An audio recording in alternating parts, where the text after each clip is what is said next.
A GoodKnight story.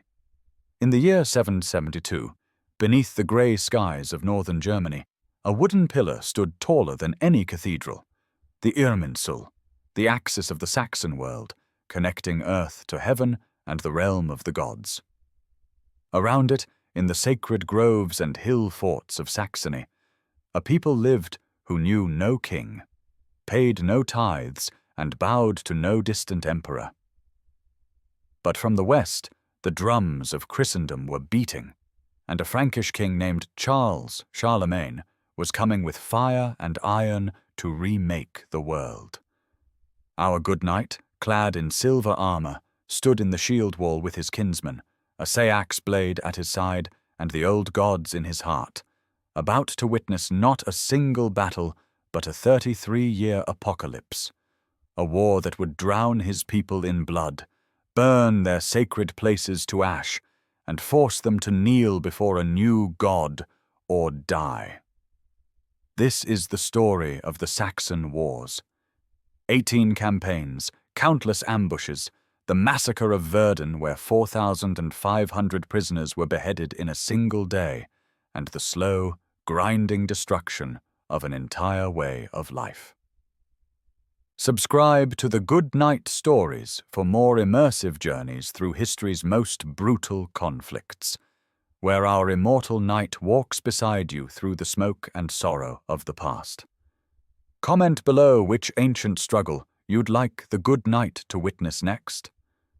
But for now, settle in, breathe deep, and step into the forests of Old Saxony, where the gods are about to fall, and a people will fight to the last breath for a world that can never return. Chapter 1. The Land of No Kings.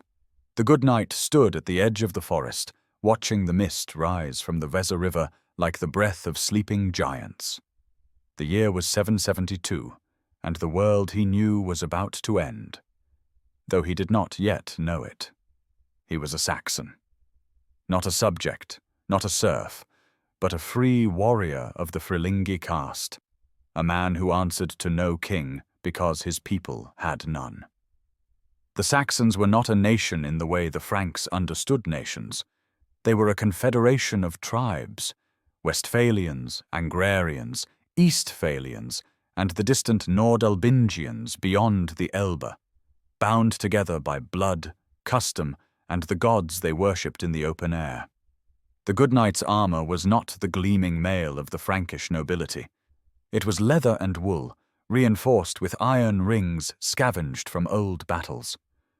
At his side hung his most prized possession, a langseax, a single-edged blade nearly 2 feet long, its spine thick enough to cleave through a shield boss or a man's collarbone.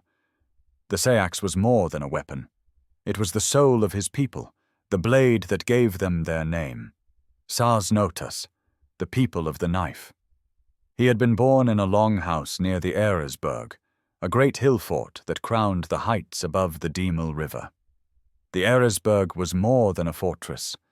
It was a sanctuary. Within its earthen ramparts and wooden palisades stood the Irminsul, the great pillar, the axis of the world. The GoodKnight had seen it many times, a massive wooden column, ancient beyond memory, rising from the sacred grove like a bridge between the mortal realm and the halls of the gods. Around it, the priests made offerings of gold and silver, and the warriors swore oaths before battle. To stand before the Irminsul was to stand at the center of creation itself. But the world beyond the forests was changing. To the west, across the Rhine, the Franks had grown strong. They had a king, Charles, son of Pepin, a man the priests called Carolus Magnus, Charlemagne. The Franks were Christians, followers of a god who demanded submission, who claimed dominion over all the earth. They built stone churches where the Saxons built wooden shrines. They crowned kings where the Saxons held assemblies. They wrote laws where the Saxons spoke oaths.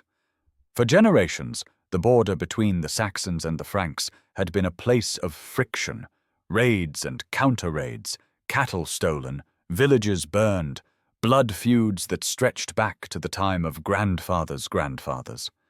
But it had been manageable, a rhythm of violence that both sides understood. The Saxons raided into Hesse and Thuringia when the harvest was poor. The Franks retaliated, burned a few villages, and withdrew. It was the way of things. But in 772, something changed. Charlemagne did not come to raid. He came to conquer. The GoodKnight first heard the news at the Thing, the great assembly held in the shadow of the Eresburg. The tribal leaders, dukes and nobles of the Edhilingui caste, stood in a circle, their faces grim. A messenger had arrived from the western marches. The Franks were coming, not a raiding party, but an army. Thousands of warriors, armored cavalry, supply trains stretching for miles. And at their head, Charlemagne himself. The assembly erupted in argument. Some of the older warriors urged caution. The Franks were too strong to meet in open battle. Better to retreat into the forests, to let the land itself devour the invaders. Others, younger and angrier, demanded a fight. The Eresburg was sacred ground. To abandon it was to abandon the gods. The GoodKnight said nothing. He was not of the Edhilingui.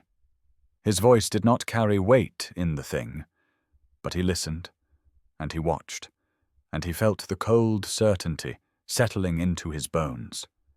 This was not a raid. This was the beginning of something far worse. The decision was made. The Eresburg would be defended. The warriors would gather, the palisades would be reinforced, and the gods would be called upon to grant victory. The GoodKnight returned to his village, gathered his weapons, kissed his wife and children, and marched north with the levy. As he walked through the forest, the trees closing in around him like the walls of a great hall, he thought of the Irminsul. He thought of the stories the old men told, of Woden the All-Father, who hung from the world tree to gain the runes of power, of Thunaya the Thunderer, who defended the gods and men from the giants, of Saxnot, the sword companion, the ancestor of the Saxon people. These were not distant, abstract gods. They were present, woven into the land itself, into the springs and groves and standing stones. The GoodKnight did not know if the gods could be killed. But he was about to find out. Chapter 2. The Fall of the Irminsul. The Frankish army arrived like a storm. The GoodKnight stood on the ramparts of the Eresburg, looking down at the valley below, and felt his breath catch in his throat. He had seen armies before, Saxon levies, a few hundred warriors gathered for a raid, but this was something else entirely. The Franks stretched across the landscape like a living thing, a serpent of iron and wood and flesh. Banners fluttered in the wind, marked with crosses and the symbols of Frankish lords. The sound of their march was a low, rhythmic thunder. Thousands of feet, hundreds of hooves, the creak of wagon wheels and the clatter of armor. At the center of the host rode Charlemagne. The GoodKnight could not see his face from this distance, but he could see the king's banner, a great golden standard that caught the light like a second sun. Around him rode the cavallari, the heavy cavalry of the Frankish nobility. They wore mail coats that gleamed even in the grey northern light, and their helmets were crested with horsehair plumes. They carried long spears and spathers, double-edged swords that could cut through a man from shoulder to hip. The GoodKnight tightened his grip on his seax. Beside him, the other warriors muttered prayers to Woden and Thuna. Some touched the amulets they wore around their necks, small hammers and wolves carved from bone. The air smelled of rain and smoke and fear. The Franks did not attack immediately. They made camp at the base of the hill, just out of bowshot, and began to dig. The GoodKnight watched in grim fascination as the Frankish engineers constructed a network of ditches and palisades encircling the Eresburg. They were not here to storm the walls. They were here to starve the defenders out. But Charlemagne was not a patient man. On the third day, the assault began. The Franks came at dawn, when the mist was still thick and the world was grey and formless. The good knight heard the horns first, deep, braying notes that echoed off the hills. Then came the shouts, the war cries in a language he did not fully understand. And then the Franks were at the walls. They came in waves, shields locked together, spears bristling like the quills of a hedgehog. The Saxon defenders hurled stones and javelins down at them, and the Franks fell. But more came behind, stepping over the bodies of their comrades without hesitation. The good knight saw a Frankish warrior take a spear through the throat and collapse, blood fountaining from the wound, and the man behind him simply pushed the corpse aside and kept climbing. The good knight fought on the ramparts, his sayax rising and falling in brutal, efficient arcs. He killed a Frank who tried to scale the palisade, driving the blade down through the man's shoulder and into his chest. He killed another who made it over the wall, catching him with a backhand slash that opened his throat. The blood was hot and slick on his hands, and the world narrowed to a tunnel of violence. Strike, parry, step, strike again. But the Franks were relentless. They had ladders, siege towers, and an endless supply of men. The Saxons fought with the fury of desperation, but desperation was not enough. By midday, the Franks had breached the outer palisade. By evening, they were inside the fort. The good knight retreated with the other survivors into the inner enclosure, where the Irminsul stood. The sacred grove was thick with smoke and the smell of burning wood. The priests were chanting, calling on the gods to strike down the invaders, but the gods did not answer. Or perhaps they did, and the answer was silence. The Frankish cavalry poured through the breach, their horses snorting and stamping, their riders cutting down anyone who stood in their way. The good knight saw a young Saxon warrior, barely old enough to grow a beard, try to stand against a mounted Frank. The Frank's spather came down in a single, terrible arc, and the boy's head rolled across the ground, his body collapsing in a heap. The good knight knew the battle was lost. He turned and ran, not out of cowardice, but out of survival. If he died here, he could not carry the memory of what was about to happen. He slipped through the chaos, past the burning longhouses and the screaming wounded, and into the forest beyond. From the cover of the trees he turned and looked back. The Franks had taken the Eresburg, and now, in the center of the sacred grove, Charlemagne himself stood before the Irminsul. The king was tall, broad-shouldered, his face hidden beneath a helmet, but his presence unmistakable. He gestured, and his warriors moved forward with axes. The good knight watched, his heart pounding, as the Franks began to chop at the base of the great pillar. The sound of the axes biting into the wood was like the breaking of bones. Each blow echoed through the valley, a desecration that seemed to shake the very earth. The priests screamed curses, but the Franks ignored them. They worked methodically, efficiently, and within an hour the Irminsul began to tilt. The good knight felt something break inside him as the pillar fell. It crashed to the ground with a sound like thunder, and the earth seemed to shudder. The axis of the world had been severed. The bridge between the gods and men was gone. The Franks did not stop there. They looted the shrine, taking the gold and silver offerings that had been placed there over generations.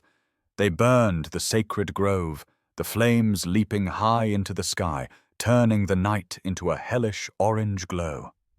And then, as if to mock the gods themselves, Charlemagne ordered his priests to bless the ground and plant a cross where the Irminsul had stood. The good knight turned away and disappeared into the forest. He did not know where he was going.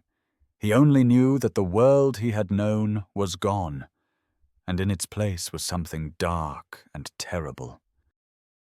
Chapter 3. The War of Devastation. The destruction of the Irminsul was not the end. It was the beginning.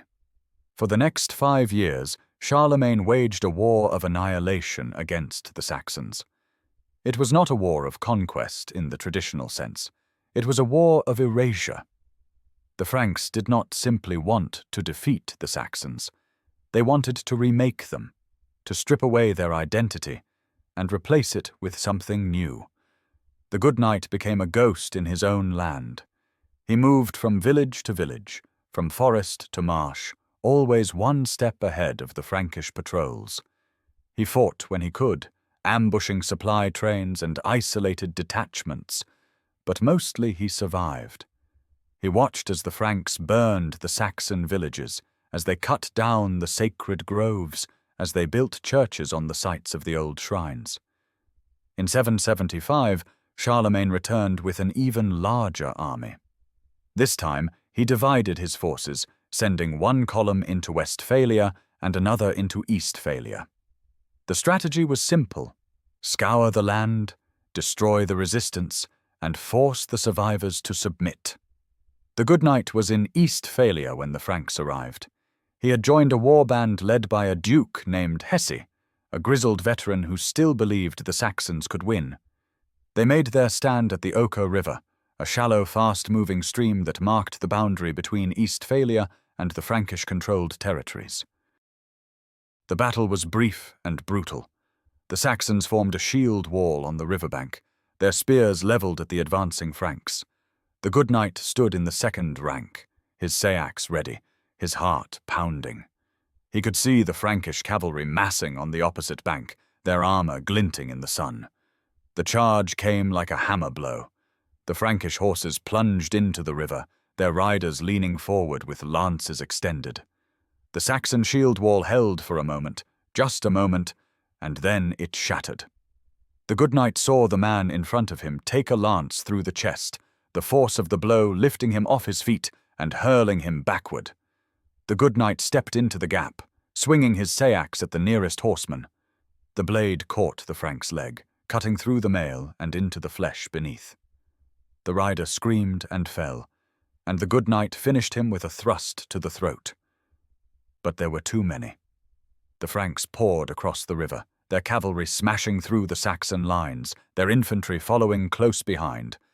The GoodKnight fought his way back, step by bloody step, until the warband broke and scattered into the forest. Hesse was captured. The GoodKnight watched from the trees as the Frankish soldiers dragged the Duke before Charlemagne. The king spoke to him, words the GoodKnight could not hear, and Hesse knelt. He submitted. He gave hostages. He swore an oath to the Frankish god. The GoodKnight felt a cold rage settle over him. Hesse had betrayed them. Or perhaps he had simply done what he had to do to save his people. The GoodKnight did not know which was worse. By 777, the war seemed to be over. Charlemagne convened a great assembly at Paderborn, deep in Saxon territory. Thousands of Saxons came to submit, to be baptized in the cold waters of the Pader River, to swear oaths of loyalty to the Frankish king. The GoodKnight did not attend. He remained in the forests, watching from a distance as his people knelt before the conqueror. But there was one man who did not kneel. His name was Widukind. Widukind was a duke of the Westphalians, a warrior of the Edhilingui caste, and the last great leader of the Saxon resistance. When Charlemagne called the assembly at Paderborn, Widukind refused to attend. Instead, he fled north, across the Elbe, to the court of the Danish king Sigfrid. From there, he sent word to the Saxons who still resisted. The war was not over. The GoodKnight heard the message, and he felt something stir in his chest, something he had thought was dead. Hope. Chapter 4. The Return of the Wolf. The years between 707 and 782 were a time of uneasy peace. Charlemagne believed he had won. He appointed Frankish counts to govern the Saxon territories, built churches and monasteries, and began to integrate the Saxons into the Frankish realm. The GoodKnight watched as his people were forced to pay tithes, to attend mass, to send their sons to serve in the Frankish army. But beneath the surface, the anger was growing. In 782, Widukind returned. The GoodKnight was in a village near the Weser when the news arrived. Widukind had crossed the Elbe with a war band of Danish warriors and Saxon exiles. He was calling for a general uprising, a war to drive the Franks out of Saxony once and for all. The Frilingi and the Ladzi, the common people who had borne the brunt of Frankish oppression, rose up in response. They burned the new churches, killed the Frankish priests, and tore down the crosses that had been planted in the sacred groves. The GoodKnight joined the rebellion without hesitation. He was older now, his body scarred from a decade of war, but his seax was still sharp, and his hatred of the Franks was sharper still. The uprising spread like wildfire. Within weeks, the Franks had lost control of most of Saxony. Charlemagne, who was campaigning against the Slavs in the east, sent a force to crush the rebellion. It was led by 3 of his most trusted commanders, Adalgis the chamberlain, Gilo the constable, and Warad the Count Palatine. The GoodKnight was with Widukind's warband when they learned of the Frankish approach. They were camped in the Suntel Mountains, a range of low, forested hills that offered excellent defensive terrain. Widukind called a council of war. The plan was simple: lure the Franks into the mountains and ambush them. The Franks, eager for glory, took the bait. The Battle of Suntel was the greatest Saxon victory of the war. The GoodKnight stood on the heights, hidden among the trees, and watched as the Frankish column marched into the valley below. They were confident, almost arrogant, their cavalry riding in loose formation, their infantry strung out along the narrow forest path. Widukind gave the signal, and the Saxons attacked. The GoodKnight charged down the slope with the rest of the warband, his seax raised high, a war cry tearing from his throat. The Franks, caught off guard, tried to form a defensive line, but it was too late. The Saxons swarmed over them, hacking and stabbing, dragging the riders from their horses and cutting them down in the mud. The GoodKnight killed a Frankish knight, driving his seax up under the man's ribs and twisting. He killed a foot soldier who tried to flee, catching him from behind and opening his spine. The battle was chaos, a swirling melee of blood and screams and the clash of steel on steel. By the time the sun set, the Frankish army was destroyed. Adalgis, Galo, and Warad were dead, along with most of their men. The Saxons had won. The GoodKnight stood among the corpses, his armor soaked with blood, and felt a savage joy. For the first time in years, the Saxons had struck a real blow against the Franks. For the first time, it seemed possible that they might actually win. But the joy did not last. Chapter 5. The Blood of Verden. Charlemagne's response to Suntel was swift and terrible. The king marched his main army into Saxony, moving with a speed and fury that caught the Saxons off guard. Widukind, realizing that his forces could not stand against the full might of the Frankish host, ordered a retreat. The warband scattered, melting back into the forests and marshes. The GoodKnight was with a group of warriors who tried to make a stand at the confluence of the Aller and Weser rivers, near the village of Verden. But when they saw the size of the Frankish army, thousands upon thousands of warriors, cavalry and infantry, siege engines and supply trains, they knew it was hopeless. The Saxon leaders, desperate to avoid total annihilation, sent envoys to Charlemagne. They offered to surrender, to hand over the leaders of the rebellion, to do whatever the king demanded. Charlemagne agreed to meet with them. The GoodKnight was not among the leaders, but he was close enough to see what happened next. The Frankish soldiers rounded up the Saxon prisoners, men who had been identified as participants in the rebellion. There were thousands of them, bound and guarded, herded into a field near the river. The GoodKnight watched from the edge of the forest, his heart sinking, as the Franks forced the prisoners to kneel. And then the killing began.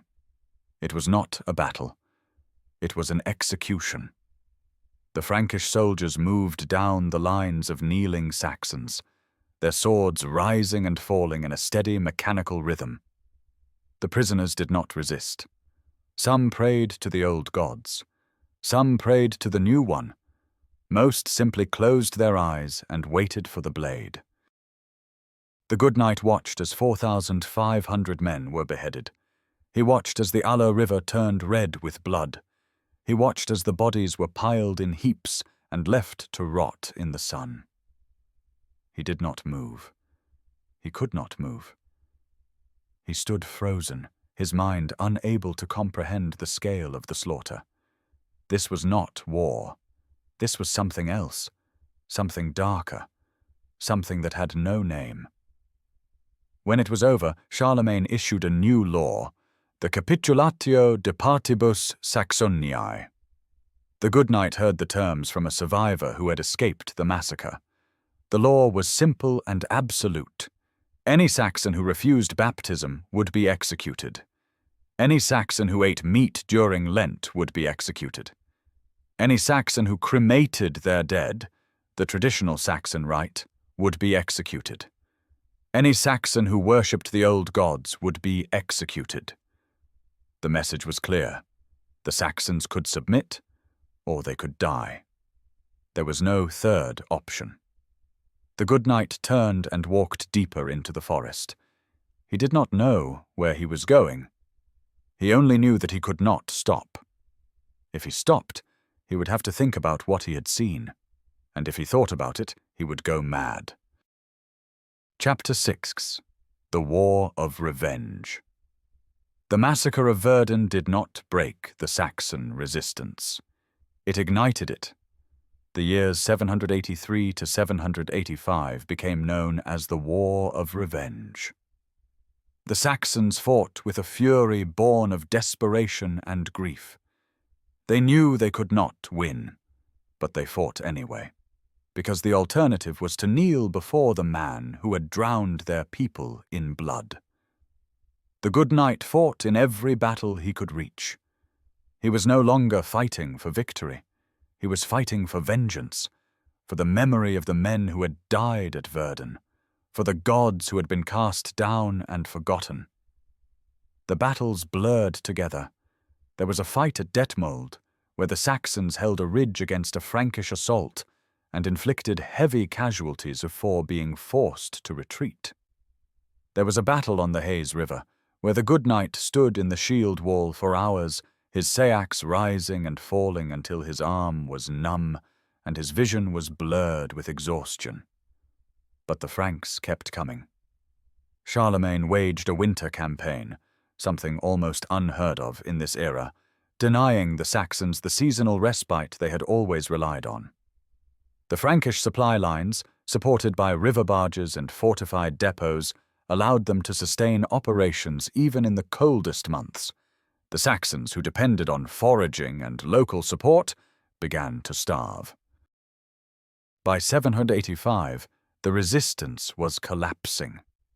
Widukind, the last great leader, was a hunted man. The GoodKnight heard rumors that the Duke was negotiating with Charlemagne, that he was considering surrender. The GoodKnight did not want to believe it, but in his heart he knew it was true. In the autumn of 785, Widukind agreed to meet Charlemagne at Attigny, a Frankish palace far to the west. The GoodKnight was not present, but he heard the story later from a Saxon who had been there. Widukind knelt before Charlemagne and accepted baptism. The king himself stood as Widukind's godfather, a symbolic gesture that bound the Saxon duke to the Frankish realm. The war was over. The resistance had failed. The GoodKnight stood in the ruins of a burned village, staring at the blackened timbers and the empty sky, and felt nothing. No rage, no grief, no hope. Just a vast, hollow emptiness. Chapter 7. The Insurgency. But the war was not truly over. It simply changed. For the next 2 decades, the Saxons waged a guerrilla war against the Franks. It was not a war of armies and pitched battles. It was a war of ambushes and assassinations, of burned churches and murdered priests. The common people, the Frilingi and the Ladzi, refused to accept the new order. They clung to the old gods in secret, burying their dead in the traditional way, whispering prayers to Woden and Thunar when the Frankish priests were not watching. The GoodKnight became a part of this shadow war. He moved from village to village, never staying in one place for long, always one step ahead of the Frankish patrols. He killed when he had to, ambushing isolated soldiers or Frankish officials who ventured too far from their fortresses. But mostly, he survived. In 792, a new uprising erupted. The Franks had imposed heavy tithes on the Saxons and had begun conscripting Saxon warriors to fight in Charlemagne's wars against the Avars in the east. The Saxons, pushed beyond endurance, rose up once more. They killed the priests, burned the churches, and declared their allegiance to the old gods. The GoodKnight joined the rebellion, but he knew it was doomed. The Franks were too strong, too organized, too relentless. And this time, Charlemagne had allies. To crush the northernmost Saxons, the Nordalbingians, who lived beyond the Elbe, Charlemagne made a pact with the Obotrites, a Slavic confederation that had long been enemies of the Saxons. In 798, the Obotrite army, supported by Frankish advisors, met the Nordalbingian levy at a place called Bornhoved. The GoodKnight was there. He stood in the shield wall, his sayax in his hand, and watched as the Obotrites charged. The battle was a slaughter. The Saxons, exhausted by decades of war and surrounded by enemies on all sides, were cut down by the thousands. The annals would later record that between 2,800 and 4,000 Saxons died that day. The GoodKnight survived, but only barely. He took a spear wound to the side, a glancing blow that cracked a rib and left him gasping for breath. He stumbled from the battlefield, supported by a younger warrior, and collapsed in the forest. As he lay there, staring up at the grey sky, he thought about the Irminsul. He thought about the gods who had not saved them. He thought about Widukind, who had knelt before Charlemagne. He thought about the 4,500 men who had died at Verden, and he thought about the fact that he was still alive. Chapter 8. The Final Solution. In 804, Charlemagne issued his final decree for Saxony. It was not a law or a treaty. It was an act of demographic engineering. The king ordered the mass deportation of the Saxons living beyond the Elbe. 10,000 families, men, women, and children, were forcibly removed from their ancestral lands and scattered across the Frankish Empire. Some were sent to Neustria, others to Austrasia, still others to the newly conquered territories in the east. The lands they left behind were given to the Obotrites as a reward for their service. The GoodKnight was among those deported. He was old now, his hair grey, his body bent and scarred. He had survived 33 years of war, but he had not survived intact. He walked with a limp from the wound at Bornhoved, and his hands shook when he tried to grip his sayax. He was taken to a village in Neustria, far from the forests and rivers of his homeland. The land was flat and open, the sky too wide, the air too warm. There were no sacred groves, no hill forts, no memory of the old gods. There was only the church, the cross, and the endless grinding routine of Frankish life. The GoodKnight attended Mass because he had to. He muttered the Latin responses because his children would be branded outlaws if he did not. He knelt before the altar and pretended to pray to the Christian God, but in his heart he still whispered the names of Woden and Thunair and Saxnot. He lived for another 10 years, long enough to see his grandchildren grow up speaking Frankish, long enough to see them forget the old ways. He told them stories of the Irminsul and the shield wall and the Battle of Suntel, but they did not understand. To them, the Saxon Wars were ancient history, a tale from a world that no longer existed. The good knight died in 814, the same year as Charlemagne. He was buried in a Christian cemetery, with a cross marking his grave, but his family placed a small stone hammer, a symbol of Thunair, beneath the earth where the priests could not see it. Chapter 9. The Irony of History. The Saxon Wars ended in 804, but the story of the Saxons did not. Within a century of the conquest, the descendants of the subjugated Saxons rose to power. The Liudolfing dynasty, a Saxon noble family, became the rulers of East Francia. In 936, Otto I, a Saxon, was crowned King of Germany. In 962, he was crowned Holy Roman Emperor. The Saxons, once the pagan outsiders, became the heart of the German Empire. The people who had fought so fiercely against Charlemagne's god became the champions of Christendom, leading crusades and building cathedrals. The good knight did not live to see this, but perhaps, in some way, he would have understood. The Saxons had lost the war, but they had not been destroyed. They had been transformed, reshaped, forced into a new mold, but they had survived, and in the end, survival was its own kind of victory. Epilogue. The memory of the Irminsul. In the forests of northern Germany, there are still places where the old gods are remembered. In the hills above Obermarsberg, where the Eresberg once stood, archaeologists have found the remains of the Frankish fortress and the Saxon hill fort beneath it. They have found the destruction layers from 772, the burned timbers and the shattered pottery, the evidence of Charlemagne's conquest. But they have not found the Irminsul. The great pillar was destroyed so thoroughly that no trace of it remains. Its location is a matter of scholarly debate, its appearance a mystery. And yet, the memory persists. In the stories and the songs, in the whispered prayers and the hidden symbols, the Irminsul still stands. It is a ghost, a shadow, a reminder of a world that was lost, but not forgotten. The good knight walked through that world. He fought for it, bled for it, and watched it die. But he survived to tell the tale, and in his survival, the memory lived on.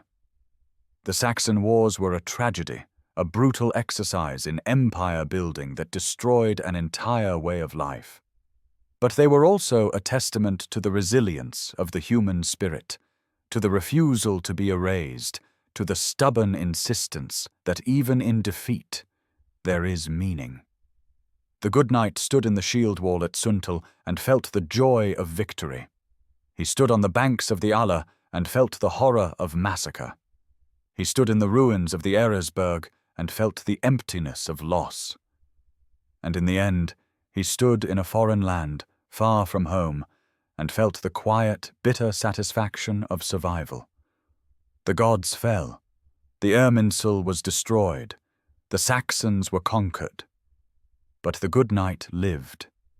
And in his living, the story continued. Our good knight will return. Subscribe for more.